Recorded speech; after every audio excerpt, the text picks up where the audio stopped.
Okay, in this video I want to kind of go over how do we handle story problems with projectile motions when we're given the equation of the parabolic motion in standard form and in this function notation. So this is good for an Algebra 2 or pre-calculus student. This also has some physics involved, so this could be used for any of those things. All right.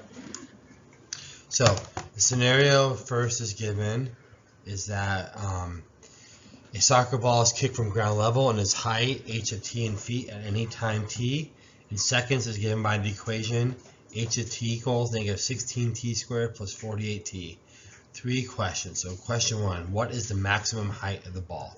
So I like to start by drawing a little picture. So this is our picture.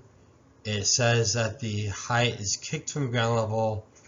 It's projectile, it's a parabola, looks something like this, right? And so the maximum height is here, right? And so this is the vertex. So we need to find the vertex point.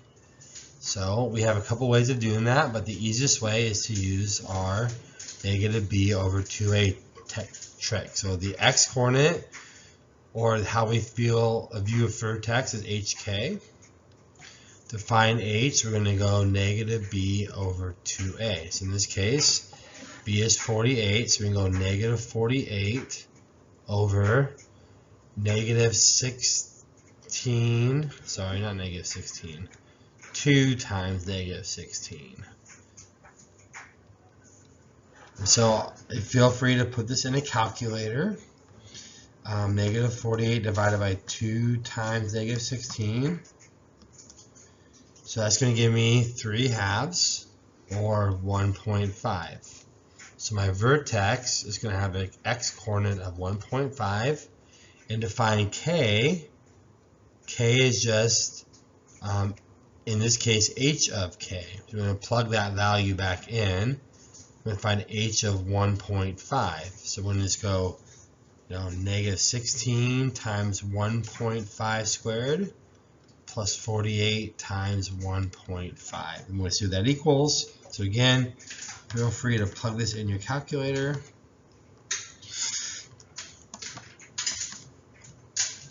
So I get 36.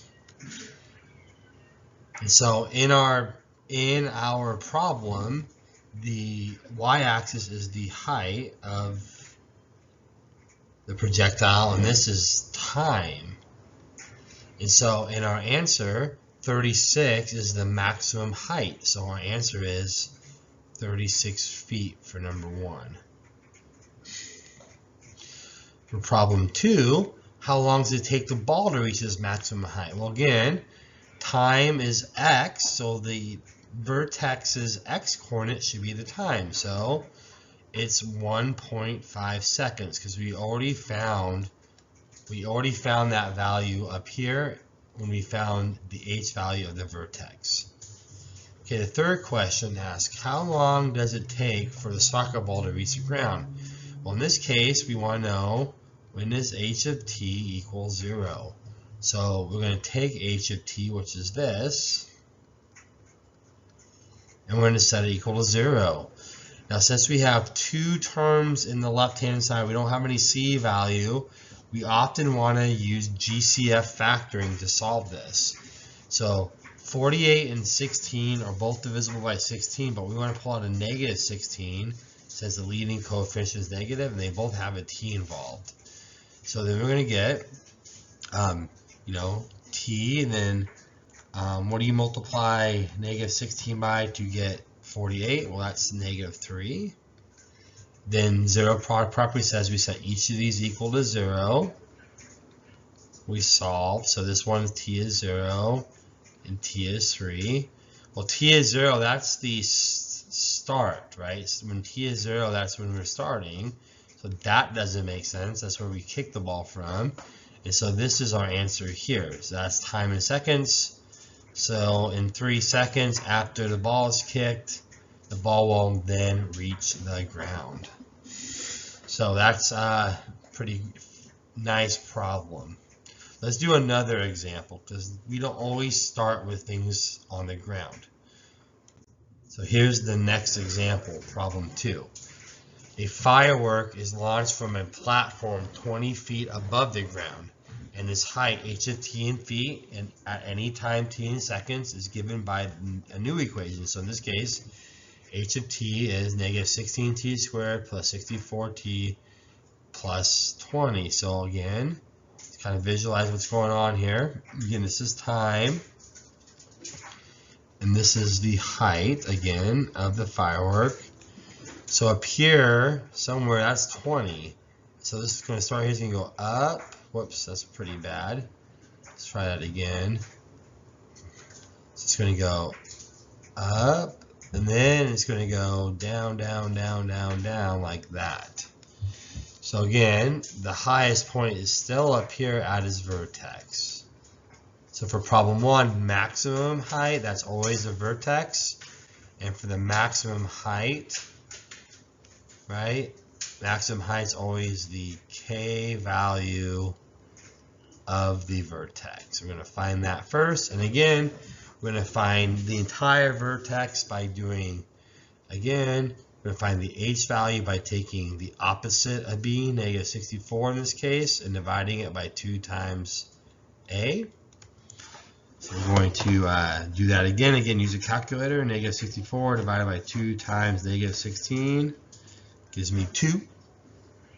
And then to find k, we're going to take h of 2 in this case, which is negative 16 times 2 squared, plus 64 times 2 plus 20. We're going to shove that into a calculator.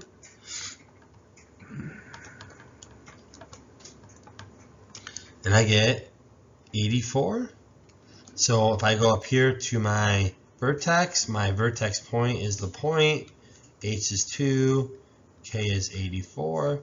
So the answer to part 1 is the maximum height of the firework is 84 feet. Problem 2, how long does it take? Well, that's the x coordinate of the vertex, which you already found. It's in 2 seconds. That's pretty easy. Then again, 3, how long does it take for the firework to reach ground? So we're trying to find this point here. So again, we're going to take, let h of t equals 0.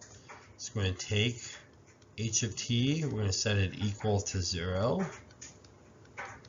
Now the first thing I notice when I look at this equation is that 16, 64, and 20 are all divisible by 4. And so we're going to divide everything by 4, but we're going to divide by negative 4 since the leading coefficient is negative 16. So we're going to divide everything by negative 4, even to 0. We do that to make the numbers more manageable. So we get 4t squared. 64 divided by negative 4 is negative 16. And 20 divided by negative 4 is negative 5.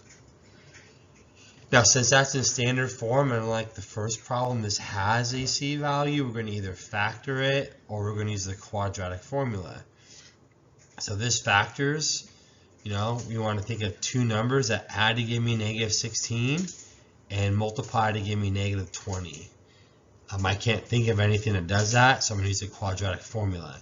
So we're going to get t equals the opposite of b plus or minus b squared minus 4 times a times c, all under a square root. Divide that by 2 times a.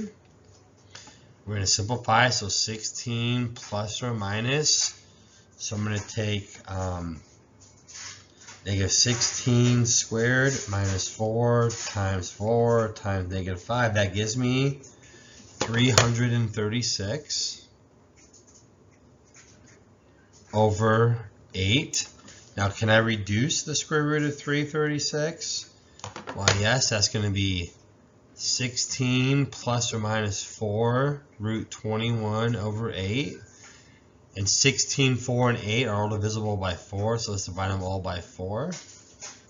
And so I get 4 plus or minus the square root of 21 over 8. So I'm going to calculate the decimals of those.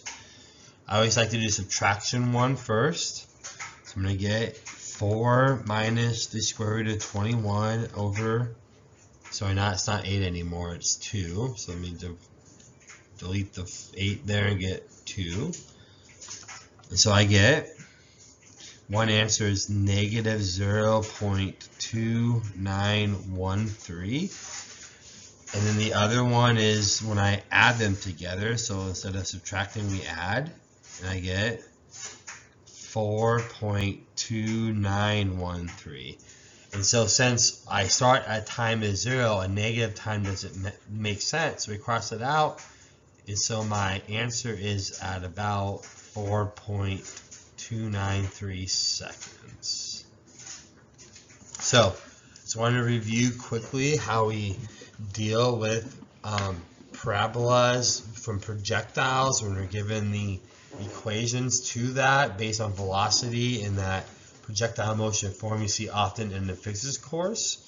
So we see these often in Algebra 2 and in pre-calculus. So knowing how to do these problems and how to answer all 3 parts is really important. So later, when we get further into the class, we will be looking at things dealing with maximums and other scenarios such as perimeters of fencing and other items of that nature. All right, hopefully this is helpful. We'll see you next time.